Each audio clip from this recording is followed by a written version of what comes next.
Je suis né et j'ai grandi dans un endroit où le mot petit était un euphémisme.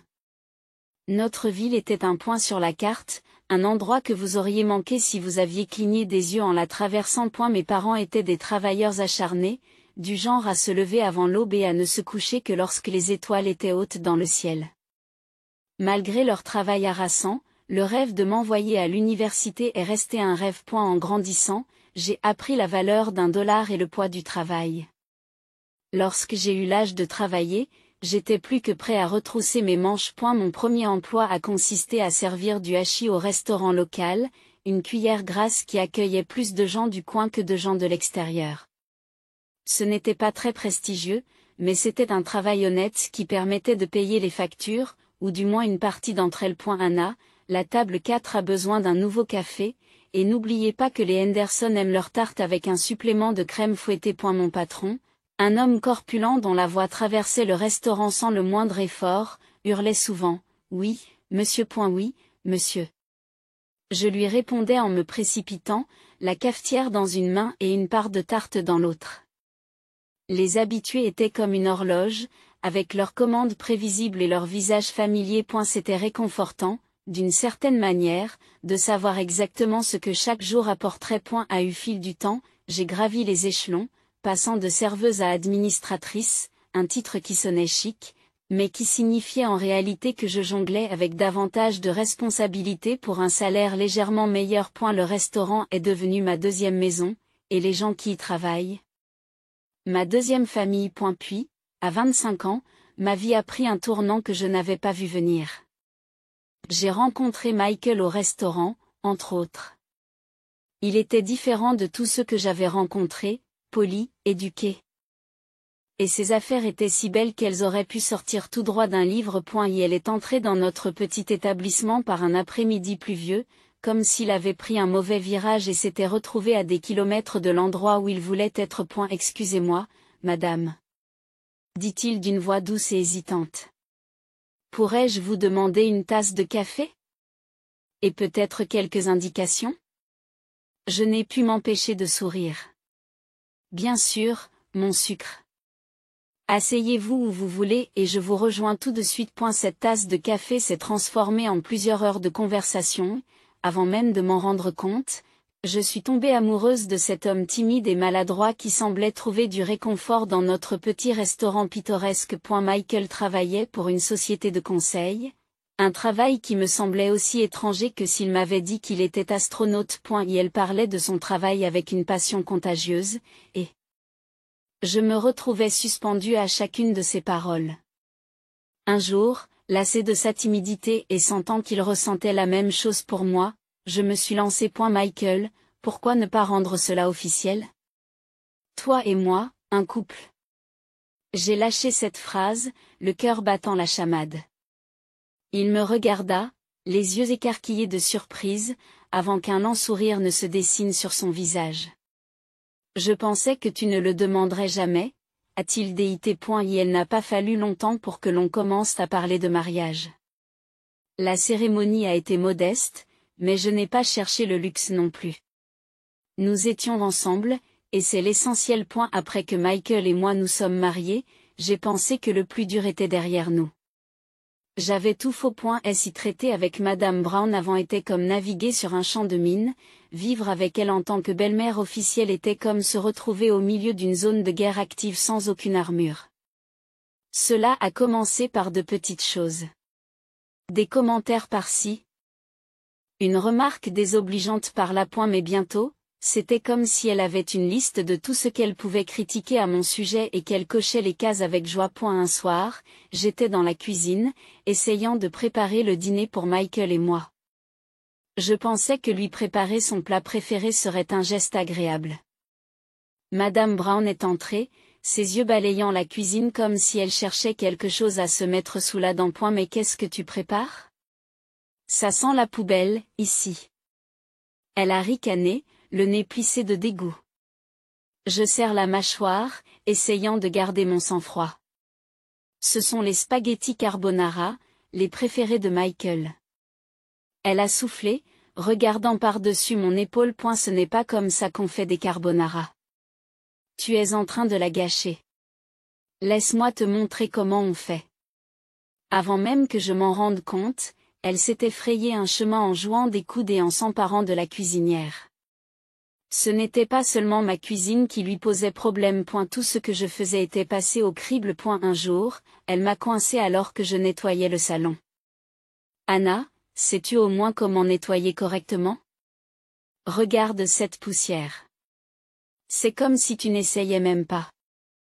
Mon fils mérite de vivre dans une maison propre, pas dans ce que c'est. Aboya-t-elle en passant son doigt sur la cheminée et en me montrant le grain de poussière qu'elle avait trouvé. Je me retiens de répliquer, mes mains se resserrant autour du chiffon à poussière.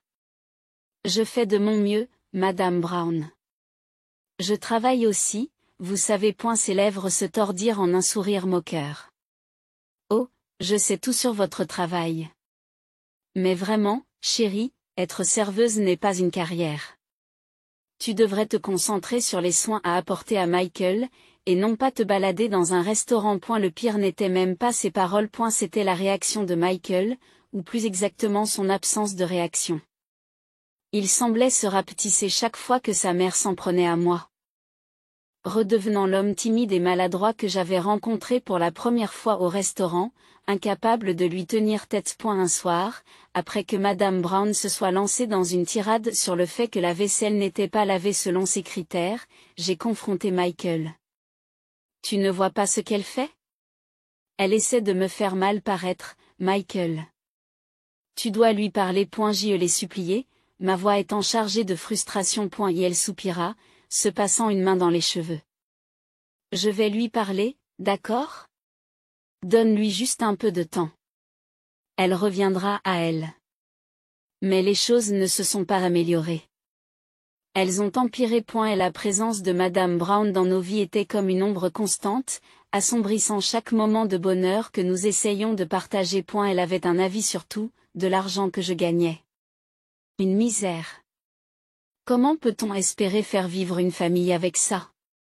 Et de l'heure à laquelle je restais au travail. Une femme devrait être à la maison, attendre son mari, et non pas être dehors à toute heure. Un soir, Michael était au téléphone dans la cuisine, sa voix n'était qu'un murmure. Je l'ai entendu par bribes, suffisamment pour savoir qu'il parlait à sa mère. J'ai attendu qu'il termine, curieuse de connaître leurs interminables sujets de conversation. Lorsqu'il a raccroché, je l'ai taquiné. Quel est le secret aujourd'hui? La paix dans le monde, ou as-tu enfin décidé de la couleur des chaussettes que tu porteras demain? Il a gloussé, un peu mal à l'aise. Ah, tu sais, comme d'habitude. Maman s'inquiète du projet Henderson dont j'ai parlé la semaine dernière. Elle pense que je devrais m'en occuper différemment. J'ai levé un sourcil. Et depuis quand ta mère est-elle devenue une experte en conseil? Ce n'est pas ça, Anna. C'est juste qu'elle se soucie des autres, tu sais. Elle a une grande expérience de la vie. Bien sûr, mais doit-elle avoir son mot à dire dans chaque petit détail de nos vies? Je n'ai pas pu empêcher la frustration de sortir de ma voix. Michael soupire et se passe une main dans les cheveux. Je sais que ça semble beaucoup, mais elle est tout ce que j'ai. Nous avons traversé tant de choses ensemble. Je voulais comprendre, vraiment. Mais il y a une différence entre être proche et être contrôlé. J'ai décidé de laisser tomber, pour le moment. Quelques jours plus tard, la réalité de leur lien m'a de nouveau frappé au visage. Nous étions en train de dîner, juste tous les deux, ce qui est rare ces derniers temps. La conversation était légère, l'ambiance presque parfaite, jusqu'à ce que son téléphone sonne. Un coup d'œil à l'identifiant de l'appelant et je savais que notre dîner paisible allait être interrompu. Désolé, je dois répondre. Dit Michael, en se levant déjà. Laisse-moi deviner, c'est ta mère? Je n'ai pas pu cacher mon agacement. Elle grimace. Oui, elle a encore des problèmes avec son ordinateur. Je lui ai dit que je l'aiderais. Et il faut que ce soit tout de suite? Demandai-je en haussant le ton. Elle attend de pouvoir utiliser Skype avec son ami. C'est important pour elle, Anna. Je les regardais partir, partagée entre la colère et la tristesse. C'était notre vie maintenant, moi, Michael, et son lien invisible avec sa mère. Et la tension entre Michael, sa mère et moi s'est poursuivi sur un nouveau terrain, celui des enfants. Un soir, avec un mélange d'espoir et de nervosité, j'ai abordé le sujet. Michael, je me suis dit qu'il était peut-être temps que nous commencions à parler d'avoir des enfants. Michael m'a regardé, l'expression indéchiffrable. Ma mère n'est pas contente de l'idée, dit-il, presque en s'excusant. Et depuis quand avons-nous besoin de son accord pour fonder une famille? Je n'ai pas pu empêcher l'amertume de sortir de ma voix. Il ne s'agit pas d'approbation, Anna. Elle pense que nous ne sommes pas prêts. Que le fait d'avoir des enfants va te distraire et t'empêcher de t'occuper de moi et de notre maison. Je suis restée bouche bée. Me distraire? Michael, es-tu sérieusement en train de me dire que tu es d'accord avec elle? Il s'est traîné les pieds, mal à l'aise. Je pense qu'elle a raison. Il est peut-être trop tôt pour que nous pensions à des enfants. Ces mots lui semblèrent une trahison. Ce n'était plus seulement l'influence de sa mère. C'était lui qui choisissait son camp plutôt que nos rêves communs. Alors que je naviguais dans les méandres de mon mariage, alourdi par l'ombre de l'influence de ma belle-mère, j'ai réalisé que j'avais besoin de quelque chose pour moi, d'une lueur d'indépendance. C'est alors que l'idée de retourner à l'école s'est glissée dans mon esprit. Michael n'y voyait pas d'inconvénient, mais il ne me soutenait pas non plus. Tout ce qui l'intéressait, c'était de savoir combien d'argent j'allais dépenser pour mes études et comment cela affecterait mon emploi. Et la décision de m'inscrire a été la partie la plus facile. Concilier le travail, les études et une vie familiale tumultueuse était une tâche herculéenne. Les nuits sont devenues un mélange de livres et de services de restauration, avec en plus l'œil vigilant de Madame Brown qui critiquait mes moindres faits et gestes. Passer tout ce temps à étudier, négliger ses devoirs à la maison. Est-ce là ce que fait une bonne épouse? La voix de Mrs. Brown était comme une aiguille, toujours en train de piquer ma détermination. Mais j'étais au-dessus de ça. Après des années passées à jongler entre le travail et les cours du soir, j'ai finalement obtenu mon diplôme universitaire. J'ai eu l'impression de rêver lorsqu'on m'a proposé un poste dans une grande chaîne de restaurants. Ce poste représentait non seulement un progrès pour moi sur le plan professionnel, mais il s'accompagnait également d'un salaire qui dépassait de loin tout ce que j'avais jamais gagné. Je me suis investi corps et âme dans mon travail, restant souvent tard pour m'assurer que tout se passait bien. Ce dévouement à ma carrière a cependant mis à mal ma relation avec Michael. Un soir, après être rentré plus tard que d'habitude, j'ai trouvé Michael allongé sur le canapé, absorbé par un jeu à la télévision. La maison était en désordre et il n'y avait aucun signe de dîner. Épuisé, j'ai déposé mon sac et j'ai dit, « Michael, pourrais-tu m'aider un peu ici ?» Peut-être commencer par le dîner de temps en temps. Il m'a à peine jeté un coup d'œil avant de répondre. « Pourquoi ? Tu te débrouilles très bien tout seul. En plus, j'ai aidé maman à payer ses factures et tout ça. Elle a besoin de moi. » Ces mots m'ont fait l'effet d'une tonne de briques. Aider ta mère? Et nous? Nos factures s'accumulent et tu me dis que tu lui donnes ton argent. Michael éteint la télé et me fait face, l'air défiant. Oui, c'est vrai. Tu gagnes plus qu'il n'en faut maintenant. Ma mère a besoin de mon soutien. Je n'en reviens pas. Et alors? Je suis censée gérer tout le reste toute seule pendant que tu joues la petite assistante de maman. Ne commence pas, Anna. C'est ma mère. Elle a besoin de moi. Rétorque-t-il, le ton définitif. À partir de là, la conversation est partie en vrille. Nos finances, qui étaient auparavant une responsabilité partagée, sont devenues un champ de bataille. Michael a cessé de contribuer à notre compte commun, insistant sur le fait que puisque je gagnais plus, je devais supporter seul le fardeau financier.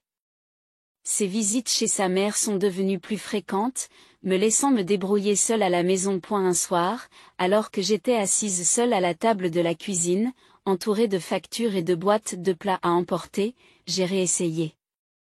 Michael, il faut qu'on parle. Ça ne marche pas. J'ai besoin que tu participes. Financièrement et à la maison. Il haussa les épaules, indifférent. Je te l'ai dit, Anna, ma mère passe avant tout. Tu voulais ce poste important, alors assume les responsabilités qui en découlent. J'étais à bout de nerfs. Ta mère passe avant tout? Et ta femme? Tu te souviens de moi? Sa réponse était froide, calculée. Si tu n'es pas heureux, trouve une solution. Je fais ce qu'il faut pour ma mère. Et la tension à la maison avait atteint un point d'ébullition.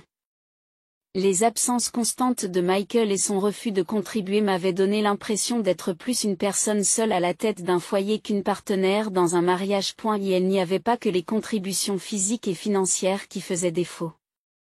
C'était le soutien émotionnel, la camaraderie, le partenariat sur lequel le mariage était censé reposer. Tout cela a atteint son paroxysme lors d'une soirée particulièrement stressante. Je venais de rentrer d'une longue journée de travail, le poids de la journée pesant lourdement sur mes épaules. La maison était silencieuse, Michael étant encore une fois absent. Un rapide coup d'œil à l'horloge me confirma qu'il était chez sa mère, un fait qui me piquait un peu plus chaque jour. J'y composais son numéro, ma patience s'amenuisant. Michael, où es-tu? Il est presque 22 heures, dis-je en essayant de garder une voix stable. Oh, salut, Anna. Je suis chez maman. J'ai perdu la notion du temps.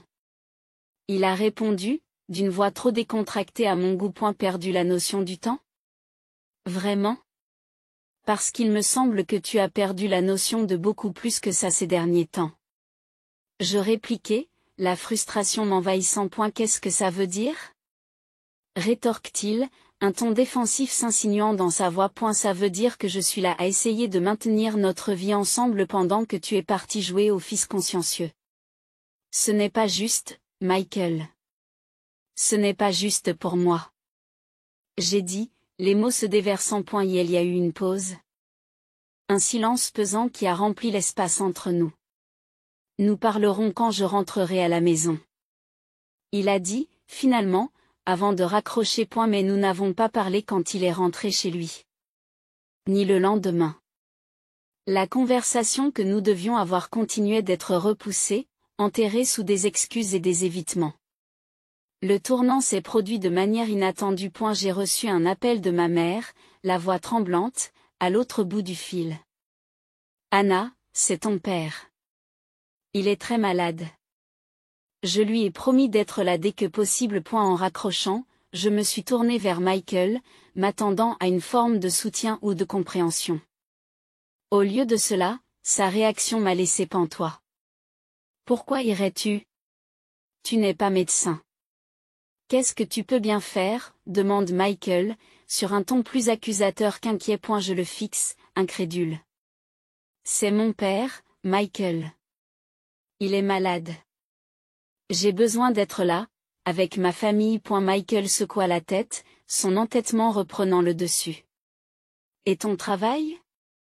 Tu vas tout risquer pour un vieil homme sur son lit de mort. Ces mots m'ont piqué, comme une gifle. Comment peux-tu dire ça? C'est de mon père qu'il s'agit. Il n'a pas bougé, sa position était rigide. Je t'interdis d'y aller. Nous ne pouvons pas nous permettre que tu perdes ton travail à cause de ça. M'interdire? Répliquai-je, ma colère montant. Tu ne peux rien m'interdire, surtout pas quand il s'agit de ma famille. Sans attendre sa réponse, je fis mes bagages et partis. Ces mots résonnaient à mes oreilles, rappelant amèrement le fossé qui s'était creusé entre nous. Je me suis rendu chez mes parents le cœur lourd, partagé entre l'inquiétude pour mon père et l'indignation face à l'insensibilité de Michael. Les jours qui ont suivi n'ont été qu'une succession de visites à l'hôpital et d'aides apportées à ma mère à la maison. Mon père était gravement malade et je me sentais bien d'être là pour lui.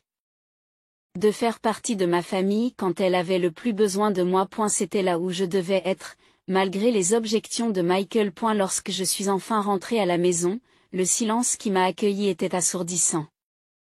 Les affaires de Michael n'avaient pas été touchées, ce qui indiquait qu'il n'était pas rentré depuis mon départ. Il était clair qu'il passait son temps chez sa mère. Un autre conflit s'est produit après mon retour à la maison, fatigué. Dans notre salon, ma belle-mère était assise, perchée comme une reine, attendant une audience. L'expression de son visage m'a montré qu'il ne s'agissait pas d'une visite de courtoisie. Mon mari était là lui aussi, avec l'air de préférer être n'importe où ailleurs. La tension était palpable dans l'air. Asseyez-vous, il faut qu'on parle, ordonne ma belle-mère, sa voix tranchante coupant court à ma lassitude. Je parvins à peine à réprimer un soupir en prenant place en face d'elle. J'étais trop fatiguée pour ce qui allait se passer. Il s'agit de ta négligence, commença-t-elle, chaque mot empreint de désapprobation. Tu as été trop pris par le travail. Cette maison tombe en ruine et mon fils est négligé. Tu dois changer ta façon de faire, te concentrer sur ce qui est important. Et si ce n'est pas le cas, le divorce pourrait être la seule solution. Ces paroles ont été comme une gifle, mais ce qui m'a le plus étonné, c'est la réaction de mon mari. Il est resté assis, acquiesçant à la tirade de sa mère, comme si je n'étais même pas dans la pièce. Je me suis tournée vers lui, à la recherche d'un signe de soutien, d'un indice qu'il nous défendrait. Mais il n'y avait rien. Il ne faisait qu'accepter passivement les paroles de sa mère. Tu y crois vraiment ? Je lui ai demandé, d'une voix fatiguée mais teintée d'incrédulité. Il n'a pas voulu croiser mon regard. Maman n'a pas tort, Anna. Tu as été distante. Il faut que quelque chose se passe, a-t-il répondu. J'ai regardé de lui à sa mère, avec un mélange de colère et d'incrédulité. Est-ce que c'est vraiment ce qui se passe ? La femme qui n'avait fait que me rendre la vie difficile depuis le premier jour me posait-elle un ultimatum, et mon mari, était-il vraiment en train de prendre son parti plutôt que le mien, plutôt que le nôtre ? Je me suis penchée en arrière, oubliant momentanément mon épuisement. Remplacé par une clarté que je n'avais pas ressentie depuis des mois. Tu penses que c'est moi le problème ? Que simplifier ma vie, quitter mon travail et jouer au papa et à la maman va tout arranger ? Aucun des deux n'a dit un mot, leur silence étant une affirmation bruyante de leur position. Je vais réfléchir à ce que vous avez dit, leur dis-je, d'une voix calme, presque détachée. Ils ont semblé décontenancés par ma réponse, s'attendant sans doute à ce que je discute ou que je craque.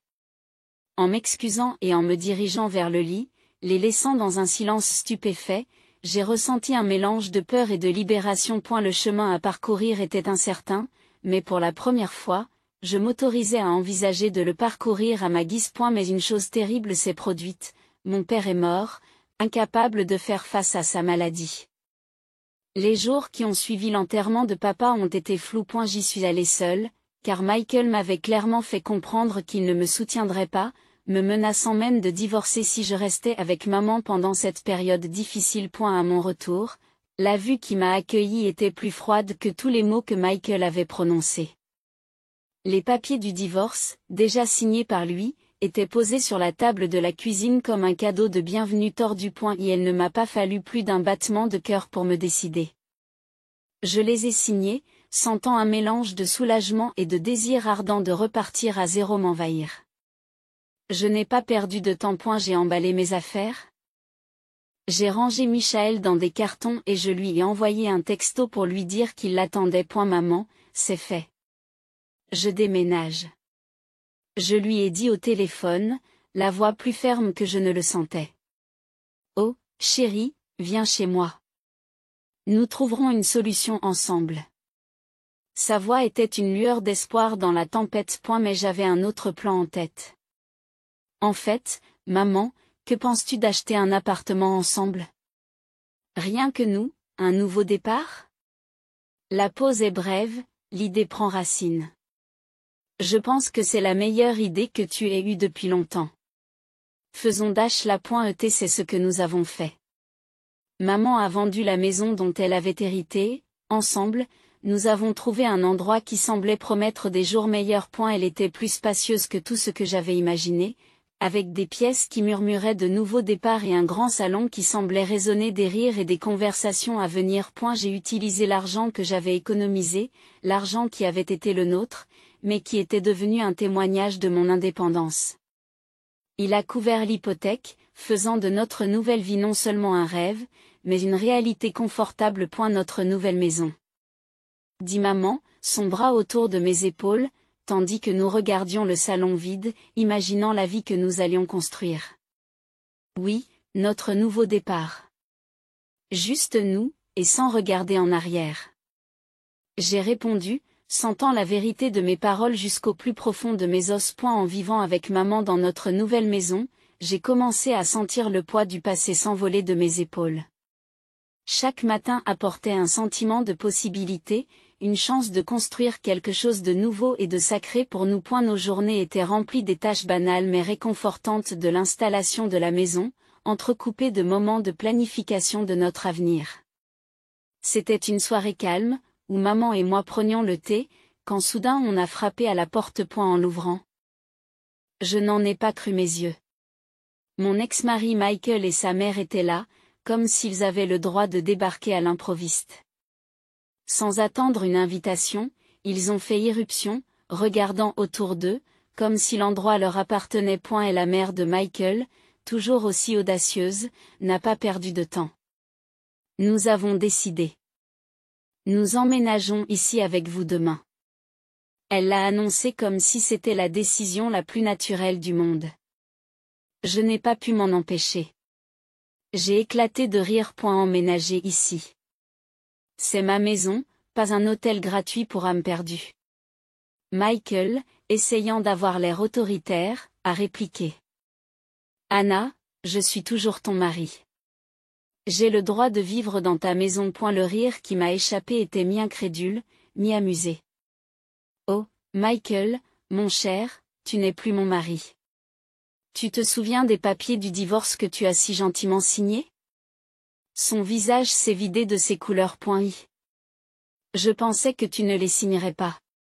C'était juste pour te faire peur, balbutia-t-il, l'air plus perdu que jamais. Et sa mère, rattrapant la conversation, tourna sa colère vers lui. Espèce d'imbécile. Pourquoi ne m'as-tu pas parlé avant de faire une chose aussi stupide? Les regarder se disputer, c'était comme regarder un feuilleton se dérouler dans mon salon. Mais ma patience s'épuisait. J'en ai assez. J'ai dit fermement. Je veux que vous sortiez tous les deux de ma maison et de ma vie. Mais il n'avait pas encore fini. La mère de Michael, dans un dernier effort pour sauver la situation, fit une offre scandaleuse. Nous sommes prêts à te pardonner, Anna. Reviens vers Michael, et nous pourrons parler d'avoir un enfant. L'audace de sa proposition a été la goutte d'eau qui a fait déborder le vase.